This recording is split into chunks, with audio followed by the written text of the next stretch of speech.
there definitely are ways that you can stay ahead of the competition. And again, data.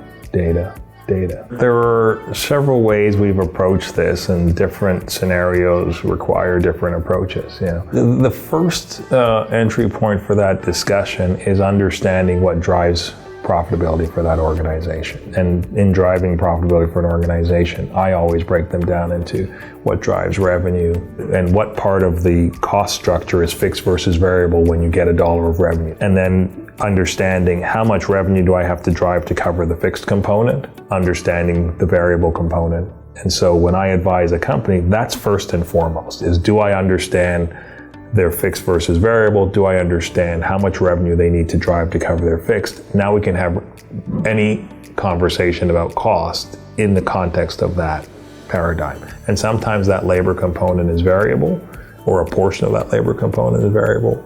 And sometimes that labor component is entirely fixed, in which case there are other components that drive the variable nature of how their business costs move as a function of how their revenues go up and down.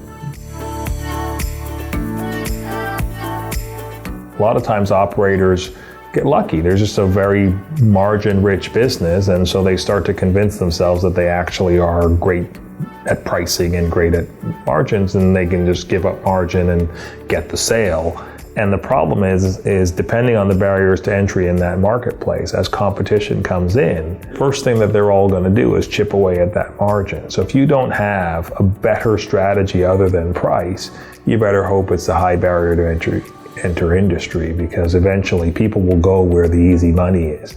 And price can't be your only barometer in a sustainable model. It's just too difficult.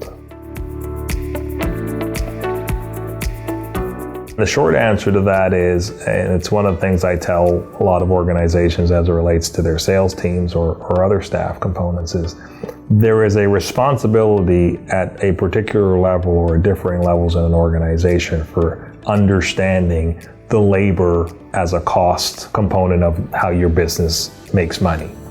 And to me, that is at the manager level and above. So what do I mean by that? I mean, I have one client who their business is sales. So they sell services, and they have a sales team that operates out of a central sales room, and those salespeople have to sell. And so the salespeople want to earn a particular salary. And we've been having this discussion for the better part of a year and a half. I think we've got it figured out now, but in their case, it's management's job to bring the leads or to bring the opportunities for those salespeople. The labor component of that is not the person who's doing the job's responsibility necessarily to make sure that they're covering their salary. Depending on the level of that person, it's the persons who are making that labor decision's job to make sure that they're paying the right amount to get the right resource into that role. My experience has been when those superstars are there who are worth more in the marketplace, sometimes you're better off to pay them to keep them, because losing them can have a pretty significant knock-on effect throughout your organization. But sometimes you're better off to let them go if you can't figure out how to turn that into revenue and or profit for your organization. But you got to put that onus on the people who make the decision.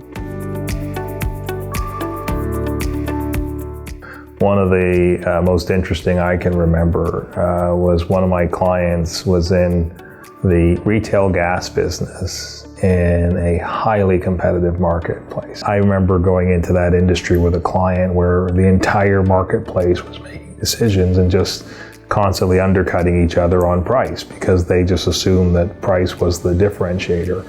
And we went into that situation with a client who felt that price was the only barometer, and we built what we eventually coined as a pricing database, whereby every week there were surveys done, independent surveys done. And we organized this program, implemented this program, created this database where every week there were surveys done of all of the major competitive gas stations, representative sample of the market. And interestingly enough, in that case, what we learned fairly quickly was that there were 4 different pricing quadrants in that market. And what we meant by that was that each of those quadrants had a higher or lower elasticity in terms of customer sensitivity to price. We also then went and identified within those quadrants how you best price against the competition.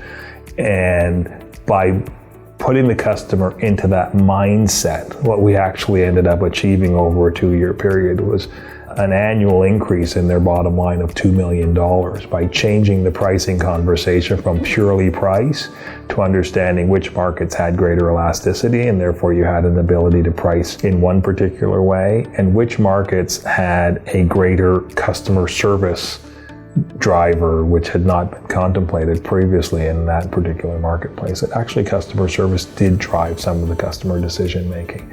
And it completely changed the way that they looked at their market competition and completely changed the way that they priced their business. And then on the other side of that, we looked at the cost implications.